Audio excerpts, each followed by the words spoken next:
டே 3 time 3:41. நேற்று என்ன நடந்துச்சு? நேற்று Wednesday, work from home. Office விட்டு ஷிஃப்ட்டு முடிஞ்சு வர்றதுக்கே லேட் ஆச்சு. அப்புறம் ஒரு ஆர்வமாக இருந்துச்சு, ப்ராஜெக்டை சீக்கிரம் முடிக்கணும் அப்படின்னு. அதனால் ரெக்குவயர்மெண்ட்ஸை ஹரிக்கிட்ட இருந்து வாங்கினது அப்டேட் பண்ணி ட்ரை பண்ணிகிட்டே இருந்தேன். என்னமோ தெரியல, நேரம் சரியில்லை, அவ்வளோ எரர்ஸு, ஃபிக்ஸ் பண்ணவும் முடியலை. ஒரு 8 மணி வரைக்கும் இருந்தேன். அதுக்கு மேலே இருக்க முடியலை. நோம்பும் வச்சு ரொம்ப கஷ்டமாக இருந்துச்சு. அப்புறம் படுத்து தூங்கிட்டேன். அப்புறம் மறுபடியும் 2:30க்கு எந்திரிச்சிட்டு மறுபடியும் ஒர்க் பண்ண ஆரம்பித்தேன். ஒரு 3 o'clock லேப்டாப் சரி பண்ண டெக்னீஷியன் வந்தாங்க.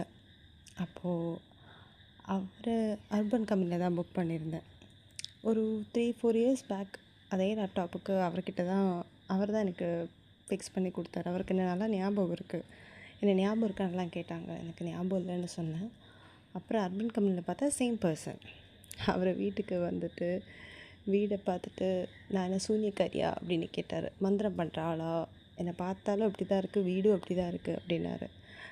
அதுக்கு நான் அப்படிலாம் இல்லை அப்படின்னு சொன்னேன். அதுக்கப்புறம் அவர் லேப்டாப்பில் ரேம் சரி பண்ணணும், ஸோ கொஞ்சம் கேஷ் ஆகும் அப்படின்னாரு. நான் வேறு ஊருக்கு போவேன், இப்போ முடியாது, போயிட்டு வந்துட்டு பண்ணலாம், ஏன்னா இன்னும் ரேமெல்லாம் ஆர்டர் பண்ணிவிட்டு டைம் ஆகும்னு சொன்னார். அப்புறம் அவர் கிளம்பிட்டார். அப்புறம் மறுபடியும் ஒர்க் பண்ண ஆரம்பித்தேன். 6:30 வரைக்கும் ஒர்க் பண்ணேன். ஓரளவுக்கு சரியாச்சு. அப்புறம் டிப்ளாய்மெண்ட் கொடுத்துட்டு ஹரிக்கு மெசேஜ் அனுப்பிட்டேன். அப்புறம் நோன்பு திறந்து காஃபி குடித்தேன். அப்புறம் என்னமோ தெரியல, அப்புறம் திங்களதேவி கோயில் போகணுன்னு தோணுச்சு. ரொம்ப நாளாச்சு கோவில் போய். அப்புறம் கோவில் போனேன். கோவில் போனதும் அவங்க ரோபிகா எங்கன்னு கேட்டாங்க. எப்பவும் கூட வருவாங்களே அப்படின்னு. அவங்க ஊருக்கு போயிருக்காங்கன்னு சொன்னேன். அப்புறம் கோவிலில் செம கூட்டம். பார்த்தா இன்றைக்கி அமாவாசை, அதனால் அர்ச்சனை இல்லைன்னு சொல்லிட்டாங்க. அப்புறம் வரஹம்மன் கிட்டே பேசி அப்புறம் வந்துட்டேன் வீட்டுக்கு. மறுபடியும் ஒர்க் பண்ண ஆரம்பித்தேன். ஹரி மறுபடியும் எரர் இருக்குது, புது எரர் அப்படின்ட்டாரு. அதை சரி பண்ண ரொம்ப டைம் ஆகிடுச்சு. கிட்டத்தட்ட 2:30 ஆகிடுச்சு ஃபிக்ஸ் பண்ண. சாப்பிடவே இல்லை. ஒரு காஃபிலே உயிர் வாழ்ந்துட்டு இருந்தேன். ரோபிக்கிட்ட சொன்னதும் ரோபி சூப் ஆர்டர் பண்ணி கொடுத்தா. தேவையில்லாத வேலை. மேடம் எப்போவுமே சர்ப்ரைஸ் பண்ணுவாங்க, அது மேடத்தோட ஒரு குவாலிட்டி. அப்புறம் சூப் குடித்து ஒரு 12:30க்கு தான் நான் ஃபுட்டே சாப்பிட்டேன். தயிர் சாதமும் பொட்டேட்டோ ஃப்ரையும் செம காம்போ. அப்புறம் சாப்பிட்டுட்டு மறுபடியும் ஒர்க் பண்ணி 2:30 ஆகிடுச்சு. 2:30க்கு தான் எல்லா வேலையும் முடித்தேன். எல்லாம் ஃபிக்ஸ் பண்ணி ஹரிக்கு மெசேஜ் அனுப்பி, அப்புறம் வீடெல்லாம் சுத்தம் பண்ணி ஊருக்கு போகிறதுக்கெல்லாம் பேக் பண்ணி, பூனைக்கு சாப்பாடு வச்சு பூனையோட இதெல்லாம் ஃபிக்ஸ் பண்ணி, பூனையோட